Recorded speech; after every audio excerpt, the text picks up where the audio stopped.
নমস্কার। আমার নিবেদন বিশ্বকবি রবীন্দ্রনাথ ঠাকুরের লেখা কবিতা কৃষ্ণকলি। কৃষ্ণকলি আমি তারেই বলি, কালো তারে বলে গাঁয়ের লোক। মেঘলা দিনে দেখেছিলে মাঠে কালো মেয়ের কালো হরিণ চোখ। ঘুমটা মাথায় ছিল না তার মোটে, মুক্ত বেনি পিঠের পরে লোটে। কালো তা সে যতই কালো হোক, দেখেছি তার কালো হরিণ চোখ। ঘন মেঘে আঁধার হলো দেখে ডাকতে ছিল শ্যামল দুটি গাই। শ্যামা মেয়ে ব্যস্ত ব্যাকুল পদে কুটির হতে ত্রস্ত এলো তাই। আকাশ পানে হানি যুগল ভুরু, শুনিলে বারিক মেঘের গরু গরু।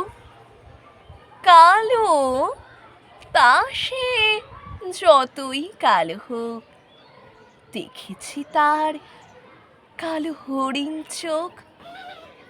পুবে বাতাস এলো হঠাৎ ধেয়ে, ধানের খেতে খেলিয়ে গেল ঢেউ। আলির ধারে দাঁড়িয়েছিলেম একা, মাঠের মাঝে আর ছিল না কেউ। আমার বাড়ি দেখলে কিনা চেয়ে আমি জানি, আর জানি সেই মেয়ে। কালো তাহা সে যতই কালো হোক, দেখেছি তার কালো হরিণ চোখ। এমনি করে কালো কাজল মেঘ জ্যৈষ্ঠ মাসে আসে ঈশান কোণে। এমনি করে কালো কোমল ছায়া আষাঢ় মাসে নামে তমাল বনে। এমনি করে শ্রাবণ রজনীতে হঠাৎ খুশি ঘনিয়ে আসে চিতে। কালো তা সে যতই কালো হোক, দেখেছি তার কালো হরিণ চোখ। কৃষ্ণকলি আমি তারেই বলি, আর যা বলে বলুক অন্য লোক। দেখেছিলে ময়না পাড়ার মাঠে কালো মেয়ের কালো হরিণ চোখ।